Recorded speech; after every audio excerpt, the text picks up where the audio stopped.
अपने खेतों से बालियां चुनने आया हूँ, वो घर में सो रही है, मैं महफिल में सालियां चुनने आया हूँ।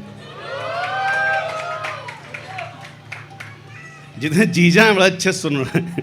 तो है कि यूँ मुझे देख के मुस्कुराया ना करो, यूँ मुझे देख के मुस्कुराया ना करो, यूँ दांतों में उंगली दबाया ना करो, यूँ मुझे देख के मुस्कुराया ना करो, यूँ दांतों में उंगली दबाया ना करो। मैं बहक जाता हूँ तेरे बदन की खुशबू से, जब मेरी बीवी साथ हो तो पास से गुजर के जाया ना करो।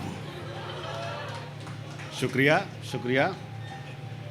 कुछ सीरियस पढ़ देते हैं कि मंजिल साथ थी और मैं सफ़र में रहा, वो शख्स मेरे साथ मेरे लिए मोहब्बत ढूंढता रहा। मेरा खुदा तो मेरी दुआ कब की कबूल कर चुका था, मेरा खुदा मेरी दुआ तो कब की कबूल कर चुका था, और वो मौलवी मस्जिद का मेरी नमाज का तलफ़ुज़ ठीक करता रहा।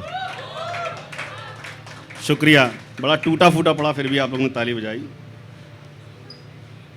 कपल्स आए उनके लिए पढ़ देता हूँ, अगर अपने अपने बेटर हाफ के साथ हैं तो उनकी इम्पोर्टेंस पे एक शेर है कि मेरी कैफियत बस इतनी सी है, मेरी कैफियत बस इतनी सी है, जो ये शख्स ना होता तो क्या होता जीने में।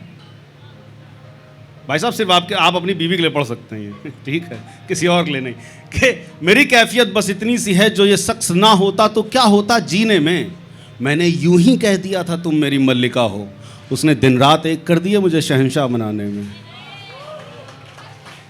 शुक्रिया शुक्रिया शुक्रिया। मेरे ख़ानदान की 2 गज़लें हैं, वो पढ़ देता हूँ कि ख्याल फ़ुरक़त से तुम्हें डर जाना चाहिए था। मेरे छोटे भाई ने लिखी है कि ख्याल फ़ुरक़त मीन्स थॉट ऑफ सेपरेशन, कि ख्याल फ़ुरक़त से तुम्हें डर जाना चाहिए था, मुझसे बिछड़ के तो तुम्हें मर जाना चाहिए था।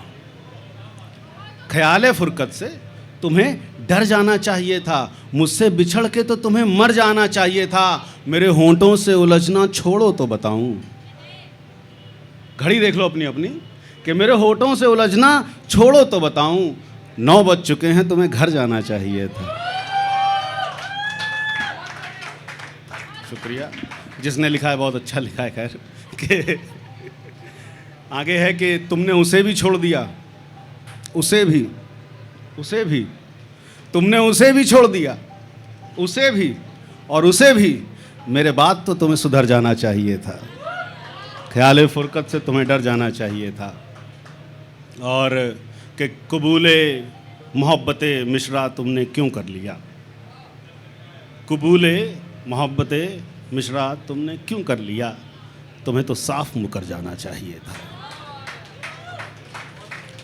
बहुत बहुत शुक्रिया। एक और पढ़ देता हूँ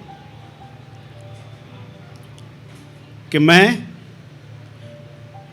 तेरी बात सुनाते ही रोने लग गया हूँ, मैं तेरी बात सुनाते ही रोने लग गया हूँ, लोग कहते हैं कि आते ही रोने लग गया हूँ। मैं तेरी बात सुनाते ही रोने लग गया हूँ, लोग कहते हैं कि आते ही रोने लग गया हूँ। मैं तेरे गांव से तो ठीक निकल आया था, मैं तेरे गांव से तो ठीक निकल आया था, नदी के मोड़ पे आते ही रोने लग गया हूँ। कि एक और शेर है इस गज़ल का कि लद गया जीप में सब सामानों सफ़र, लेकिन बड़ी क्लोज़ है मेरे इसलिए क्योंकि अक्सर कभी ना कभी होता है ना कि कोई जा रहा होता है, हम रोकना चाहते हैं, रोक नहीं पाते। कि लद गया जीप में सामानों सफ़र सब, लेकिन मैं तेरा बैग उठाते ही रोने लग गया हूँ। कि गांव के मोड़ पे आते ही रोने लग गया हूँ। एक आखिरी शेर पढ़ देता हूँ, मेरा फेवरेट है, अक्सर पढ़ता हूँ मैं कि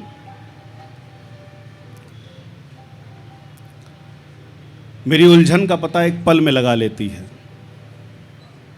आप लोग अपनी माताओं को सोच के शेर उनके लिए नोट कर सकते हैं, उन्हें सुना सकते हैं कि मेरी उलझन का पता एक पल में लगा लेती है, माँ मेरी इस उम्र में भी मुझे गोद में बिठा लेती है। मेरी उलझन का पता एक पल में लगा लेती है, माँ मेरी इस उम्र में भी मुझे गोद में बिठा लेती है।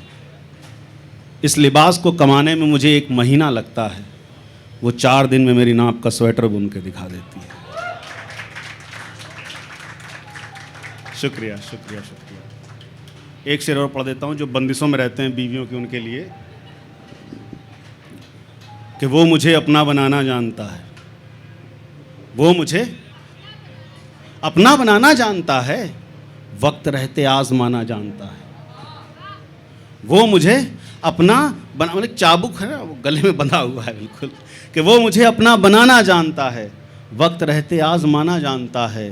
मैं तो लुट जाता हुस्न की भीड़ में कब का, वो मुझे तुम सबसे बचाना जानता है। बहुत बहुत शुक्रिया, थैंक यू।